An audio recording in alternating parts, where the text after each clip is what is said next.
So I'll get started with today's presentation. Thank you everyone for joining, and I would like to thank the American Society of Cytopathology for giving me this opportunity to present as a part of the general committee member. Today, I'd like to discuss the paper use of molecular testing results to analyze the overuse of Atypia of undetermined significance in thyroid cancer cytology. The first author of the paper is Coconubo. He's an MD, and Dr. Liu is the last author.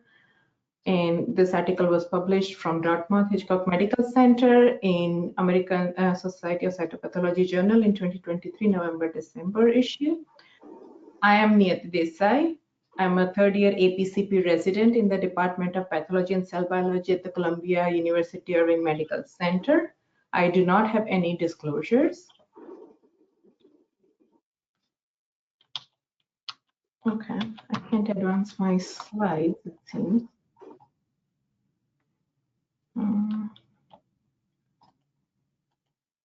Okay, cool. So here are my contact information in case any of you would like to reach out to me.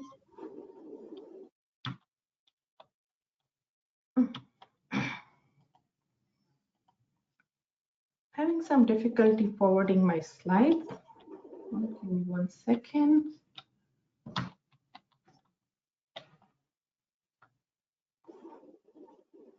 Okay. So this paper is about thyroid cytology. So I have to mention the Bethesda system for reporting thyroid cytopathology. Here on, I'll mention it as TBS. The TBS categorizes 5 needle aspirates of thyroid nodules into 6 distinct categories, and each category is associated with a different level of malignancy risk. And the use of AUS, that is category 3, the TBS advises you should use that category when the FNA cell exhibit predominantly low cellularity and atypical architectural or cytological features that fall short of the threshold or subclassification as suspicious for follicular neoplasm, that is category 4, or suspicious for malignancy, that is category 5. The AUS category itself, that's category 3, carries a 10 to 30% risk of malignancy. The previous 2010 edition of the Bethesda system had proposed a AUS rate of 7% and under, and it has been revised since in 2017 edition, that is the second edition, to up to 10%. Although this is what's been proposed by the Bethesda system, there is considerable inter-institutional and intra-institutional variability, and the reported rate in literature is from 3.4% to up to 22.3%. And that's a wide range, as you can see. So the correlation of AUS rate with molecular testing results has been proposed as a quality metric to achieve the Bethesda system 10% target rate that's been proposed. The author's institution, that's the Dartmouth institution, had the AUS rate of 22%. That's on the pretty higher side. And because of that higher rate, they decided to take over the study, and with the aims of first aim was to examine the relationship between the AUS molecular testing results and the subsequent surgical outcome. The second was to investigate the correlation between AUS cytologic findings and the molecular testing results. And the third was to assess the association between the molecular testing results and the pathologist AUS usage to see if it can be used as a potential quality metric. With this aim in mind, we'll go into the materials and methods. A total of 3,247 thyroid FNA cases that were done at the author's institution between January 2017 and August 2022 were enrolled in the study. As you can see here, 759 cases were category 1, which is non-diagnostic, and 710 cases here were classified as AUS, that is category 3. And all the AUS cases, for all these cases, retrospective record review was performed to look into the demographic information, the ultrasound finding, the molecular testing results, and the surgical pathologic diagnosis if available. So out of 710 cases, the surgical resection was performed for 221 cases. That is 33% of the cases. 67% cases had no surgical resection performed. Throughout this study period, there were 6 board-certified cytopathologists who reviewed these cases, and they were designated P1 to P6 for the study purpose. And the proportion of diagnosis for all Bethesda categories were calculated for each of the 6 pathologists. The author's institution had a routine practice of reflex molecular testing for AUS cases. They used 3 different platforms throughout the study period. They began with Afirma and then switched to Thyroid, and then later on, now they use Thyroid version 3. So in the beginning, about 8 cases were tested on Afirma, 122 here, and then majority of the cases, 362, were tested for the Thyroid version 3. Now the case classification based on the molecular testing was taken over next. The MTR, that is molecular testing results, were categorized as either positive or negative as per the NCCN guidelines. A case was classified as positive for molecular testing results if, and that depends on which platform they are using. For the Thyroid platform, it was reported any mutations with a malignancy risk greater than 5% that include low-risk mutations. The case was considered positive. Hygiene-X or Thyra MIR results were positive, or the Afirma results were suspicious. The next, they look into the cytologic assessment. The cytology reports from all 710 cases that were classified as AUS during the study period were reviewed to determine why were they classified as AUS. What was the primary reason? Was it because there was cytologic or nuclear atypia? Then they were classified as AUS-C, architectural atypia or AUS-A, oncocytic or Hurthal cell atypia or AUS-H, or combination of cytologic and architectural atypia, that is AUS-AC. The next, the retrospective slide review for 143 AUS cases with both that had both preoperative molecular testing result and histological follow-up was done.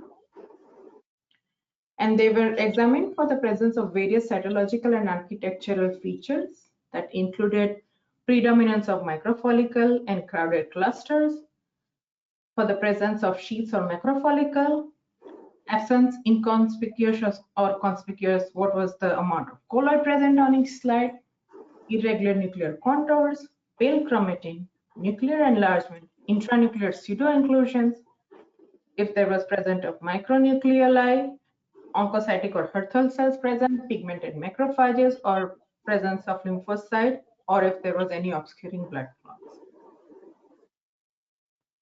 Now, the next, they look into the correlation of molecular testing results and surgical follow-up. For this, they use the 5th edition of WHO classification of endocrine and neuroendocrine tumors.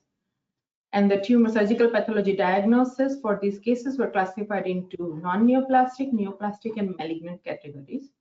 The non-neoplastic category included non-invasive follicular thyroid neoplasm with papillary-like nuclear features, follicular adenomas, and follicular tumors of uncertain malignant potential. Any incidental microscopic PTC were excluded from the case classification just because they have excellent prognosis and very low malignant potential. Now, the correlation of AUS usage by pathologists with molecular testing results as a quality metric to determine possible AUS overuse. For this purpose, they did a scatter plot to see the qualitatively compare the rate of the case designated AUS to the molecular testing result, whether it was positive or negative, and this was done for individual pathologists. And the pathologists with a high AUS rate and below the institution mean of positive MTR were identified as possibly interpreting benign cases as AUS. And the pathologists with a high AUS rate and a proportion of positive molecular testing results above the institution mean were labeled as possibly undercalling categories 4 or 5 as AUS. Now let's look into the result of the study. First, let's look into the demographic and radiologic information. 538 of the study patients were female and 172 were male. The median age for the patient was 62 years, although it ranges from 14 to 88 years. The median nodule size was 2.4 centimeter, but it ranges from 0.8 to 8.8 centimeter. The size of the nodule was 2.7 centimeter average with a standard deviation of 1.3 for the cases with negative molecular testing results, and it was 2.6 with a standard deviation of 1.2 centimeter for cases with positive molecular testing results. The nodules were located equally in both left and the right lobe, as you can see here, and 5% of the cases where our nodules were located in the isthmus. The next, let's look at the results for correlation of molecular testing results and surgical follow-up. And these are the cases, the subsequent surgical findings for AUS, the cases that were classified as AUS. The yellow here is non-neoplastic, white is neoplastic, and green is malignant. And you can see the cases are almost equally distributed among all three categories, 35, 33, and 32 and 33% each. Now, total cases for molecular testing result was available. Those were 492 cases. Of these, 360 cases had negative molecular testing result, that is 73%. That is what we call as benign call rate. So these are the cases that had classified as AUS but has a negative MTR results. And for cases with surgical follow-up, there was a significant relationship between positive result or molecular testing and a combined malignant and neoplastic diagnosis with an odd ratio of 7, and the p-value was statistically significant.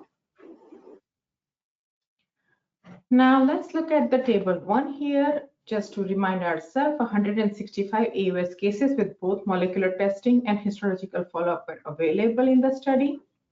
And the first, I'd like to draw your attention to the 6 cases here, which are negative for the molecular testing and was diagnosed as malignant on surgical pathology follow-up. So these are the cases classified as false negative. And in general, I'd like to also mention that total 68 or 41% of cases were negative for molecular testing results and 97 were positive.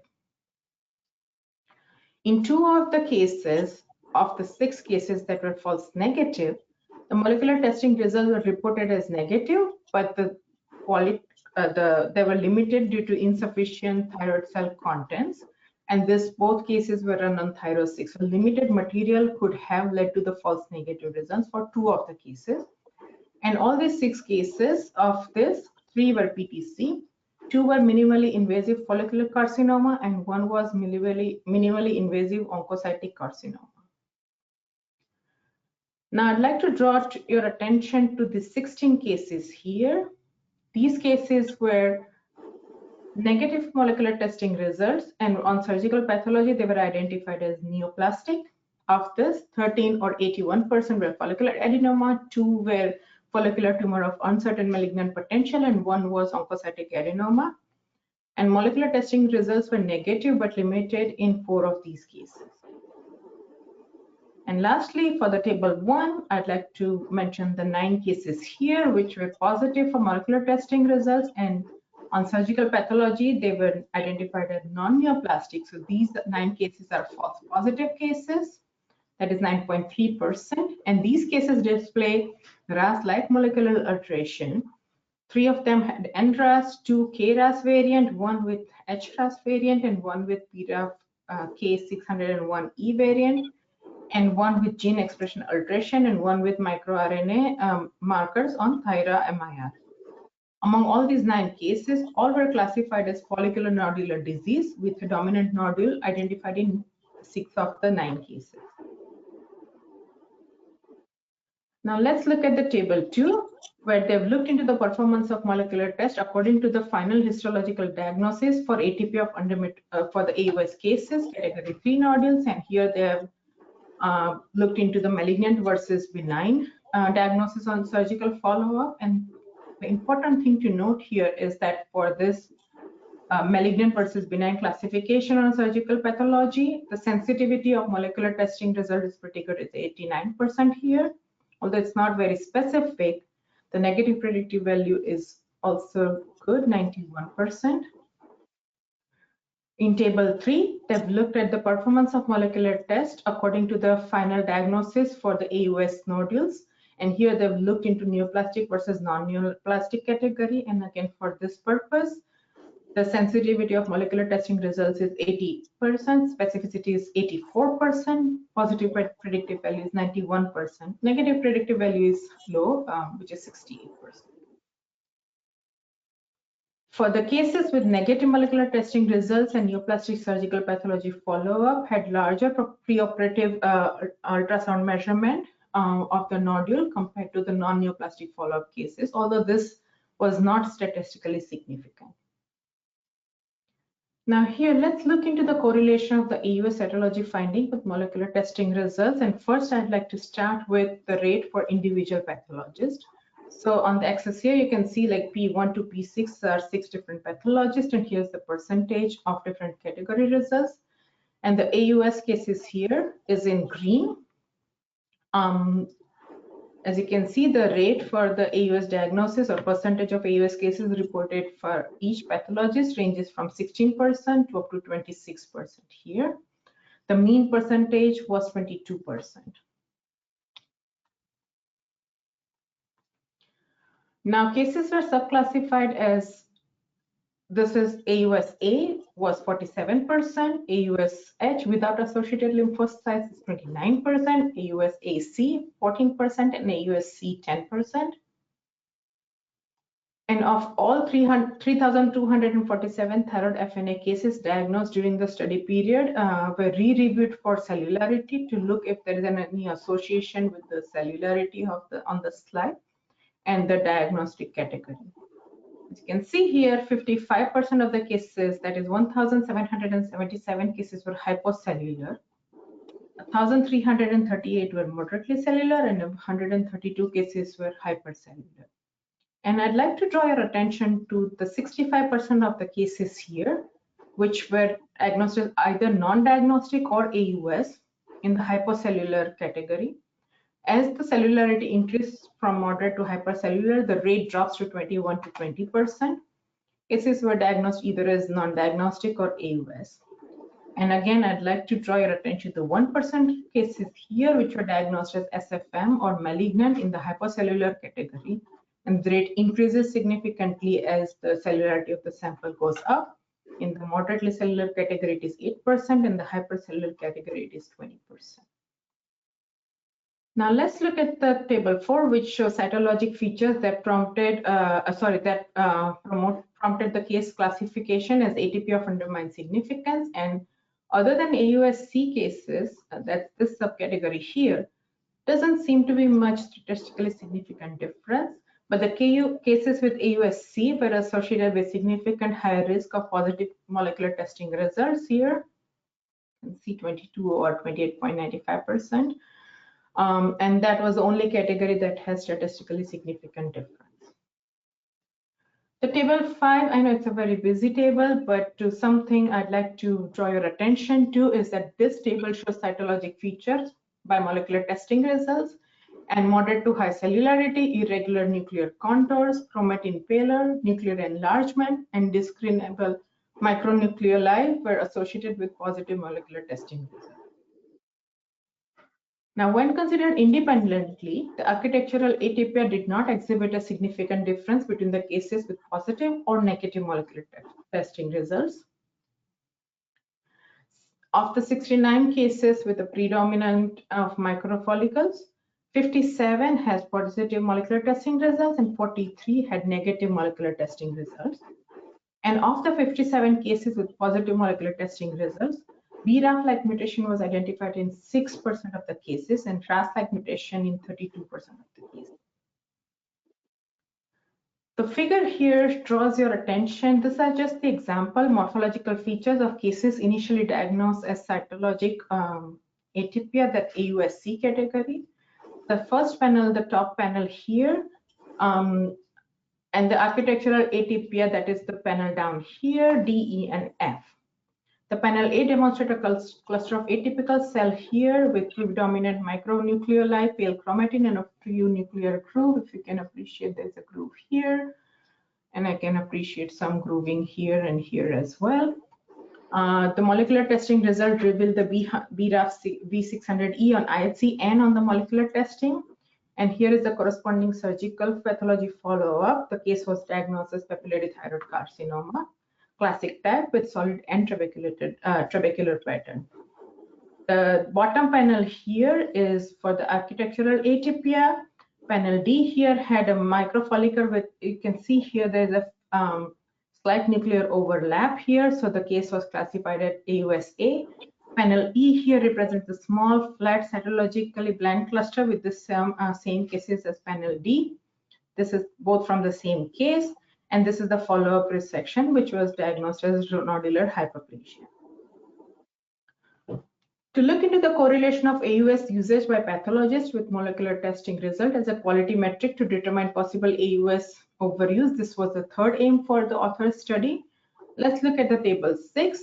The percentage of Atypia of undetermined significance, molecular testing results, and surgical pathology follow-up by individual pathologists.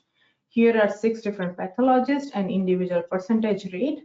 And I'd like to mention that the mean percentage of positive molecular result by individual pathologists was 22%, range from 0 to 35%. And statistically significant difference were noted in the percentage of positive molecular testing results between pathologist 3 versus pathologist 2.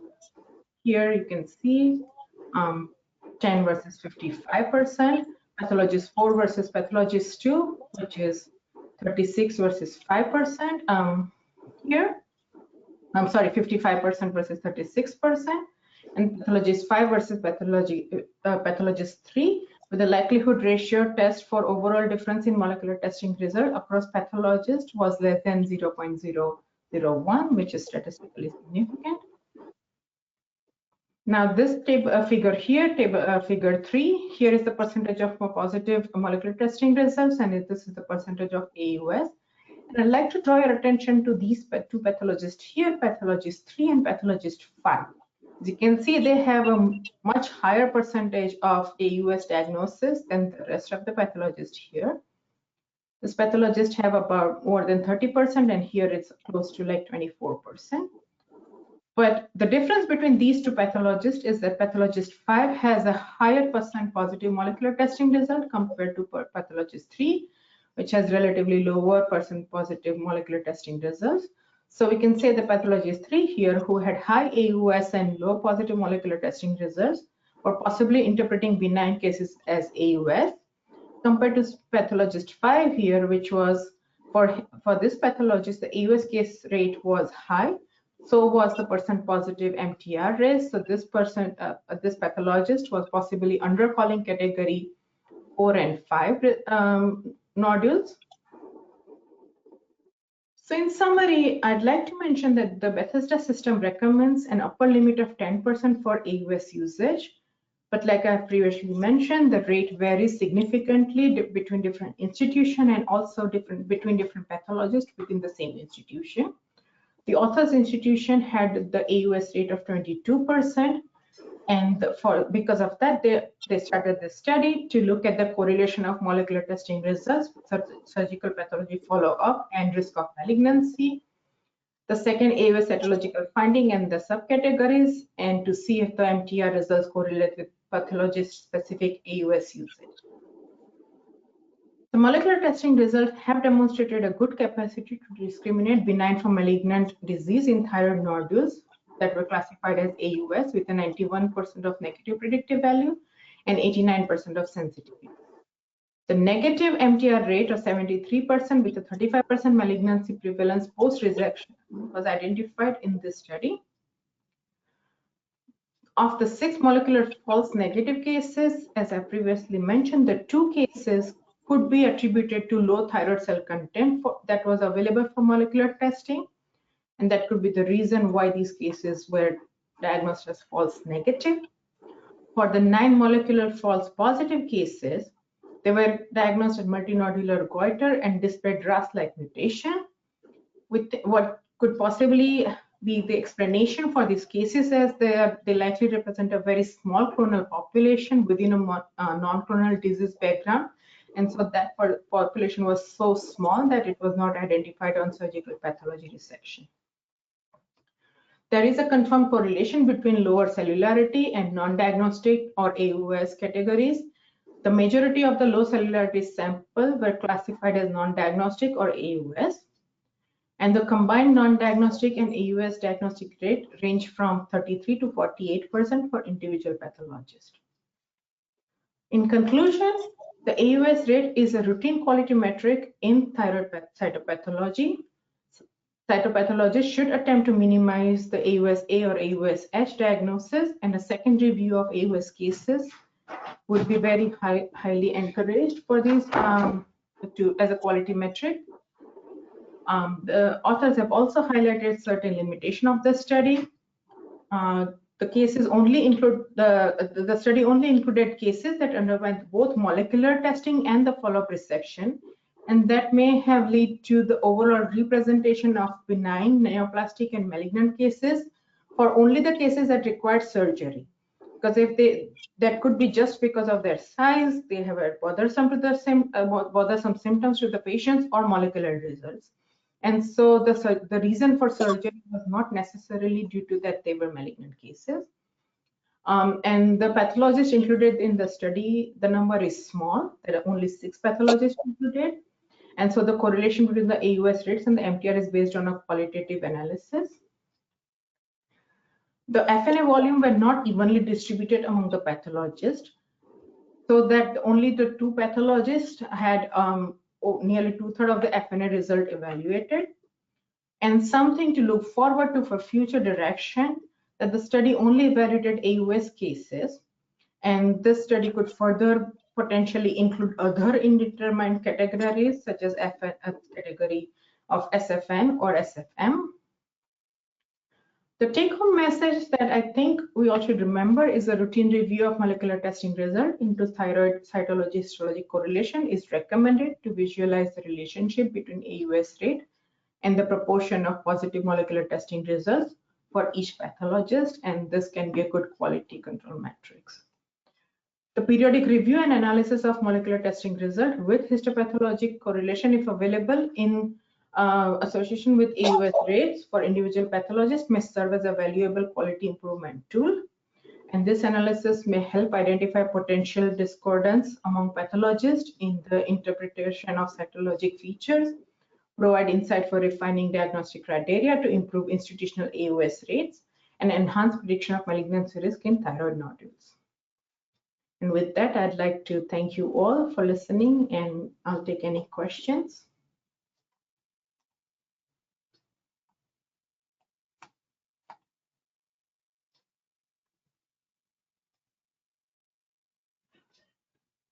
Thank you. Very nice presentation. Thank you. Actually, I have 2 questions. So one of the question, what are your category of hypercellularity and hypocellularity? What's the criteria you use in the study?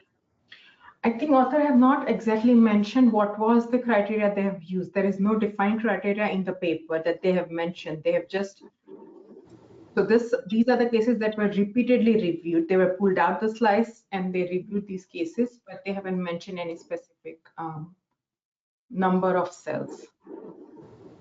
Okay. My second question is for the 6 cytopathologists. What about the years they in the practice? I think years matters, right? Yes. Pathologist experience definitely. I mean, yeah, experience matters. Yeah. Do you know the years? No. No, that would be a good matrix to look at for how long. There is a few other papers that were published in the literature that I came across that looked at the duration of the training or experience, like post-training experience and the rate of AUS, and there's definitely an association there. So that would be a good metric to look at as well. Yeah. Yeah, very nice discussion. Thank you. Thank you. Yeah, that was really terrific, Doctor. And I'm glad you chose this paper for a couple of reasons. One, I think it really shows just how how much heterogeneity there is among us as a community in the way we diagnose specimens, and I guess particularly thyroid specimens, but also in the way we prepare specimens. I saw that in this paper they had a mix of smears and thin preps, and all of their AUS cases were reflexed for molecular testing, which is not the case in some of the other papers that you just mentioned that have been published previously. I'm wondering what is your practice at Columbia? What kind of preps do you use? What do you do for molecular testing and so forth? For us, in-house cases, because we go on site, so we make both smears and the thin prep. But for the outreach cases, we only receive most of the time the thin prep slides. So it's a mixture of both the cases. And we do have a reflex testing for all category 3 and 4 cases. And now we're also going to include category 5, if I remember correct. What test? I'm curious. What test are you using? So we don't make that decision. We let clinician make that decision. So we have all 3 platforms mentioned in the paper available. Most of the time they ask for Thyroid V3. But again, if a clinician wants a pharma or whatever, we will go ahead with whatever they have asked for. If they haven't asked for, we do Thyroid.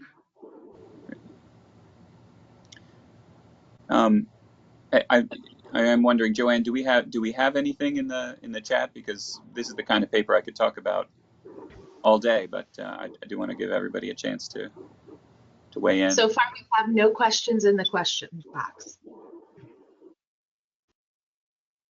All right. Well, maybe for the sake of not drawing this out, there was one other thing about this paper that really caught my attention, was not just the rate of AUS, but also the rate of non-diagnostic.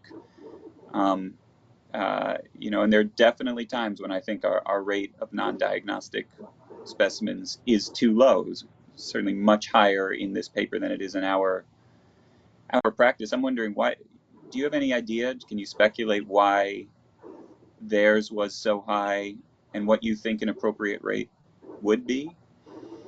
It's kind of difficult to comment on why they could be high. If I had to speculate, I would say probably it could be the technique, or it could be the experience of the pathologist as well, like Dr. Lee mentioned. That's my speculation. For us, I agree. I think they have around 23%, which is pretty high. For us, we like to keep it around under 10%. The Columbia rate is close to 10%. I think, again, periodic quality control and looking at the rates and internal quality metric would be a good way to keep the rate under check, because I definitely agree it's a pretty high rate for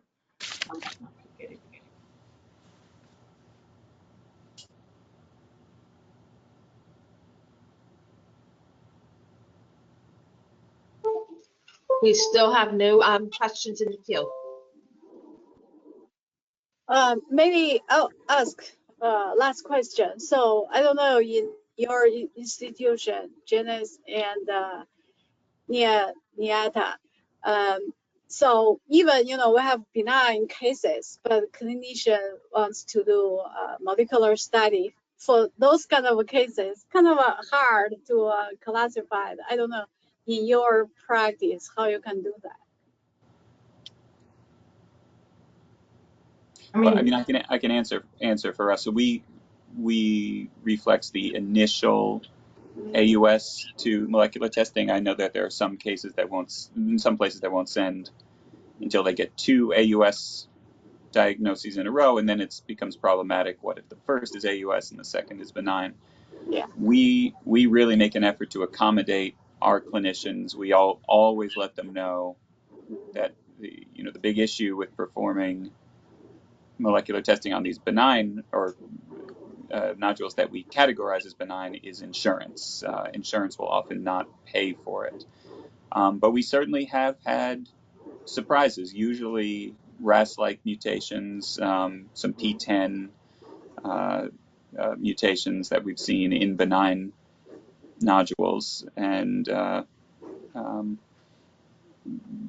the clinicians have to figure out what they're going to do with that information. But usually our clinicians are I'm always astounded by how good they are at knowing what the result is going to be just based on clinical and radiologic findings. I mean,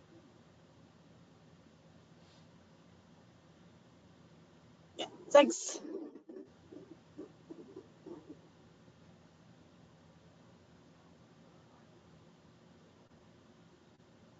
We do have a question. Please review the false positive MTR cases. Is sampling a good reason? Sorry, can you repeat that? It says, please review the false positive MTR cases. Is sampling a good reason?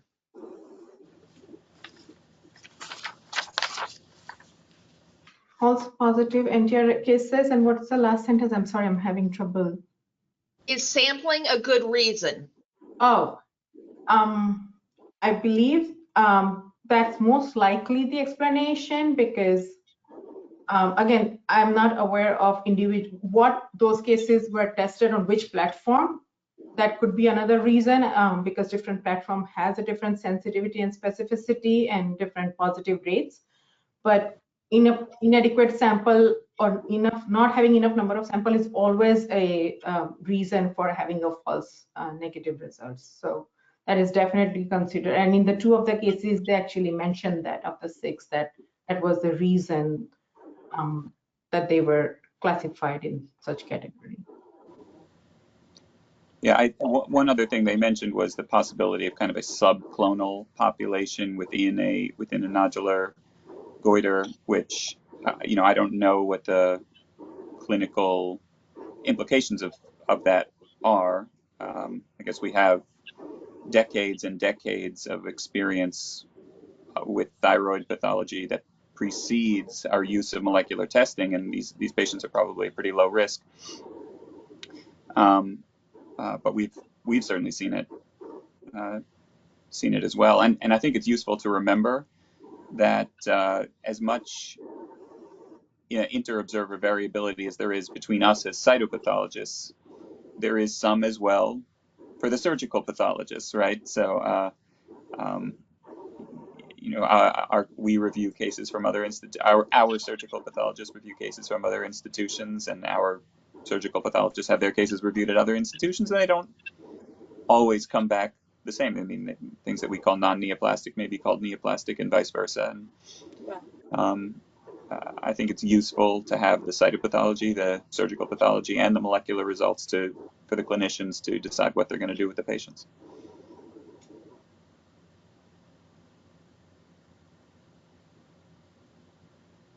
Okay.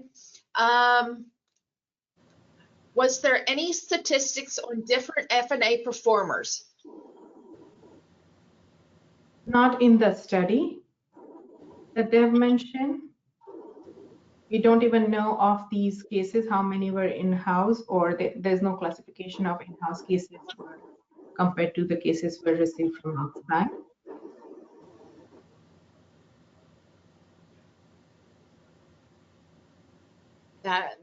That was the last question in the queue.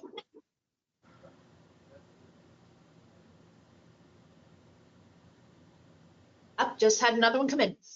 Within a nodule, molecular changes often precede morphologic change. In other words, cells can look bland and still harbor mutations where the histopathologic resection nodule is tested by molecular.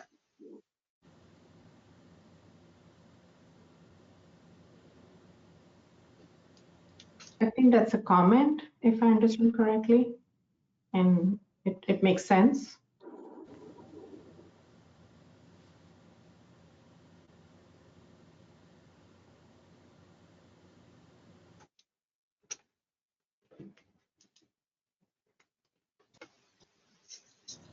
Does anyone else have questions?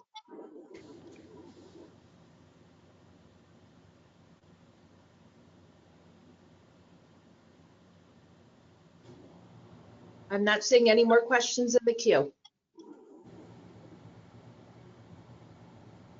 There's another one that says within a nodule, molecular changes often precede morphologic changes. In other words, like it's the same question, but it says where the histopathologic resection nodule tested by molecular. So in this study, they haven't done a retrospective in terms like when they had a histopathological nodule, they didn't send it, or if they send, that data is not published here. If they send the histological nodule for molecular, there are some papers out there that have done that, both before the surgery and after surgery. If before surgery results were not available, they have looked into the correlation, but in this particular paper, I believe they have not looked into that correlation. But it will be nice to look at what the after resection, if the molecular is for these.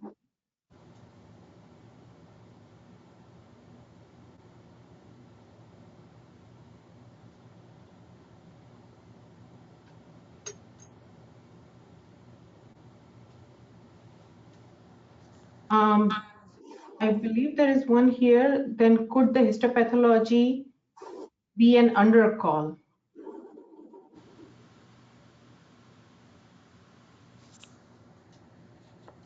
I mean, it certainly could, right? Yeah.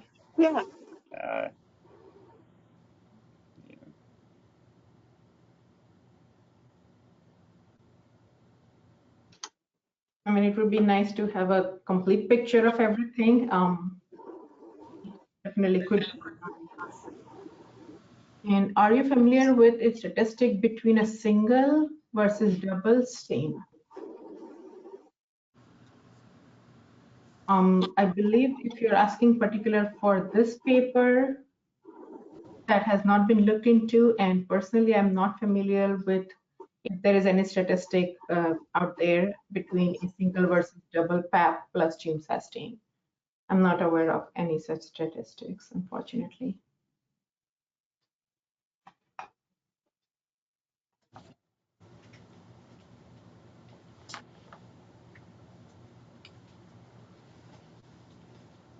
We have no more questions in the queue.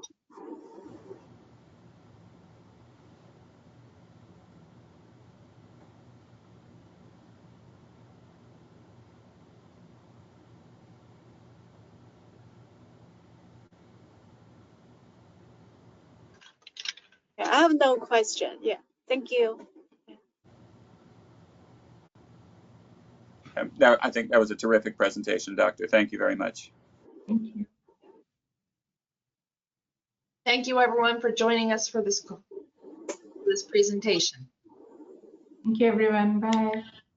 Bye. Thank you, Joanne. Welcome.